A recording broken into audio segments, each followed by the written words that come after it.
Hello, everybody. My name is Karen Downey, and for our panel discussion today, I would like to introduce my wonderful panel, Dr. Kristine Pass and Susan Jarboe and Reverend Linda. And to open us up today, we're going to keep it simple with the Serenity Prayer.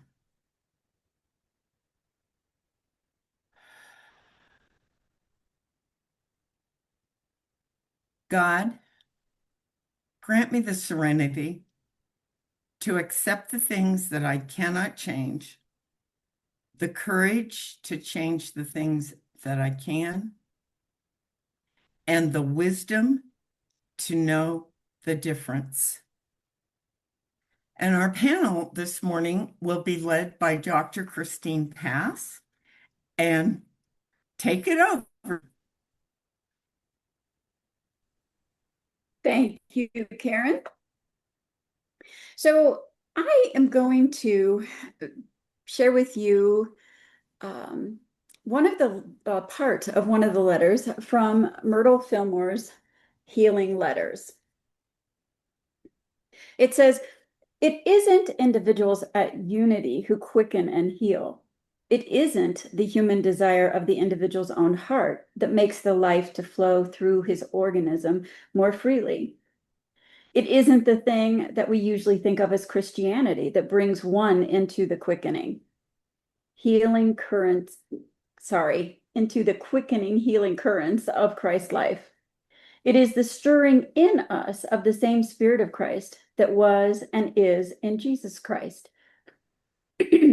The Spirit of God standing forth in individual consciousness and expression, the stirring up in our mind of divine ideas from the mind of being.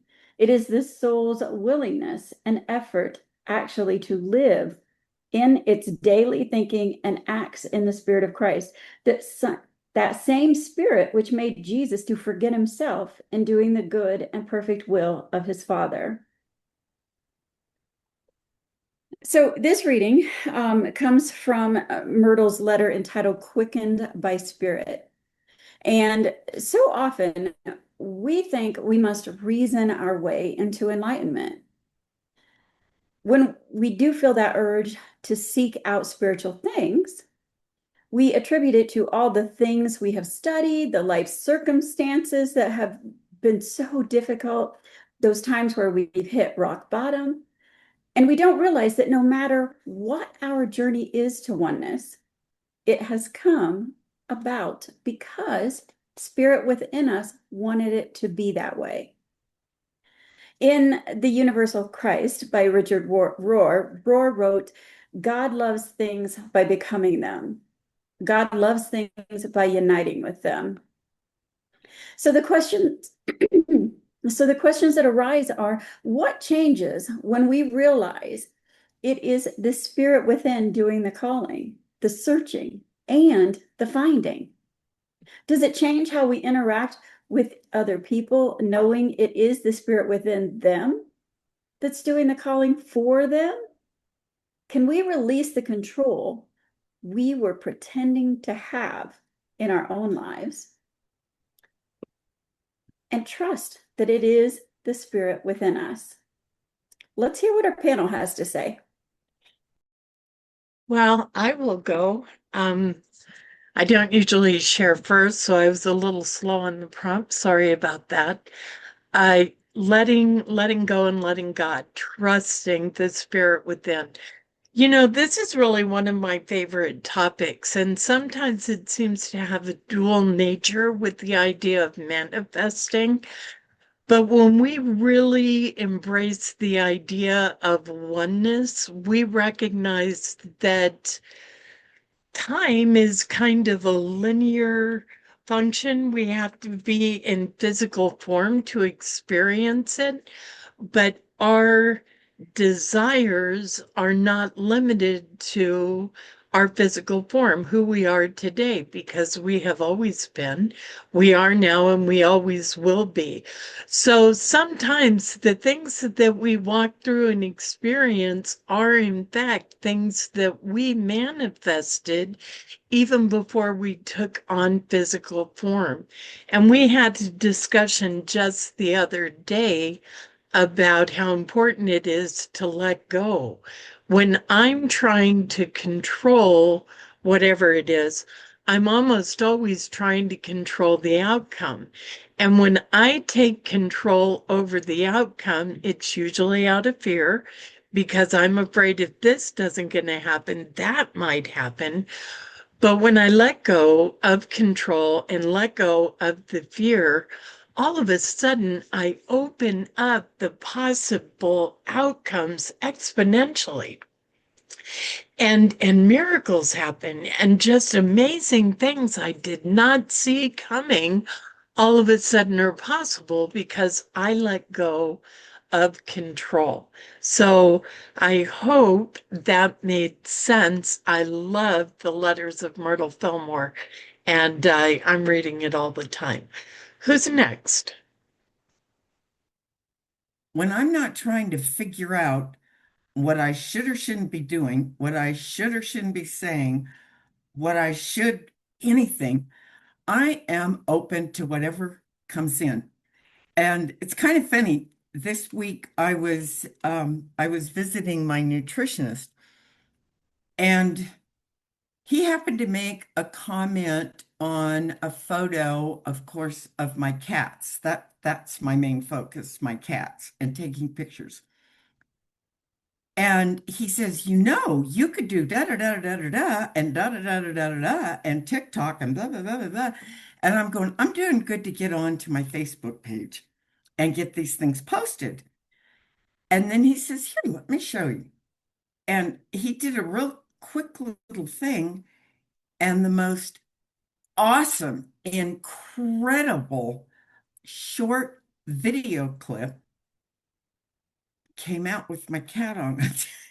And it was fun.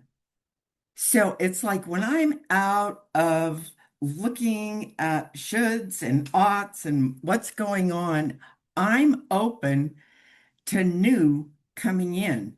And for me, that was new. And so I have gotten to play for the last few days because I keep forgetting what it is, that you click on. But I'm open to the divine, to the universe, to the spirit, to picking out a music, it's like there's no shoulds or oughts. There's no shoulds or oughts. It's just play. And I need playtime. Okay. Now, Susan.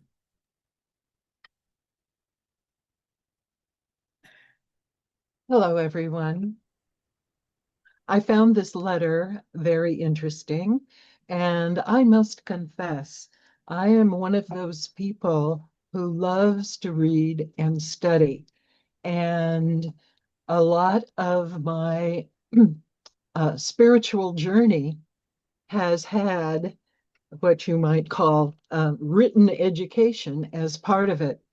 And that doesn't mean, however, that I don't listen to God or that I'm not moved by God. In fact, I think God adapts to us just as we might adapt to God, because there have been many times when I've had a question about something, Lord, I just don't understand what's going on here. And God will send me to a book where there's an answer. And that to me is just wonderful. But there are times when books are aside and I am moved by the Spirit directly. And on those occasions, what I find is that it's instantaneous. It's like all of a sudden, I get it. And it is the most wonderful, wonderful feeling. So in my journey, I have learned to let, what do I want to say, the intuitive side and the didactic side interface and work together for my benefit. I liked what Reverend Linda had to say about the role of expectations and outcomes. I think that we tend to want particular outcomes, and when we don't get them, we're disappointed. But what we have to do is trust the process. You've all heard the question, does God answer prayers? Yes. You may not get the answer you want, but there will be an answer. And letting go of our expectations, but trusting the process of interacting with God, that God is working for our highest good, is what really matters. The process, not the product. And Karen, I loved your last remark about taking time to play. Yes, I need to take time to play too. So thank you, Kristine, for bringing this very interesting letter. And thank you, panelists, for your comments. So, just real quick, does anybody have anything that they would like to add before we turn it back over to Karen to close us out? No? Okay, Karen, take it away. Thanks, Kristine. I just, I do want to, please come back on. This is weird, but I will maybe have something in my mind. And this week, it was like, I sit and I look out my patio door. I see the parking lot. I see the sky, the tops of the trees, but, not too much when it comes to birds and stuff like that. And I had been thinking about this yellow bird. And I used to see him in California, but I don't see him here. And it was just in my mind. Anyway, the next day, what is out on the wire between the telephone poles? A yellow bird. And I get the chills just in sharing that. It's like I don't have to ask for anything. I don't have to do anything. I don't have to plan anything out. I just have to be. And the universe knows. So thank you all for your shares today. I always get enriched. And for any of you that might be watching, please hit the like, subscribe, make a comment. If you liked what we had to say or have a comment to add to this particular topic that Dr. Pass had today, let us know. Write it in the comments. Every comment gets read. And at the end of the video, there will be everything you need to contact us because I could never keep track of any of it in my mind. But I would like to thank you all for joining us and hope that you'll join us again. And on that, goodbye, everybody. Thank you for joining us, and let's stay connected and grow in spirit. We are on Facebook. Search for Unity Church of El Cajon and follow us and like our posts. You can reach us on YouTube at Unity Church of El Cajon. Please subscribe to our channel, watch our videos, and leave comments which can help us improve. We are on the web at unityofelcajon.org. Email or call our church office to receive our weekly newsletters, which lists all of our activities and opportunities to learn and grow together.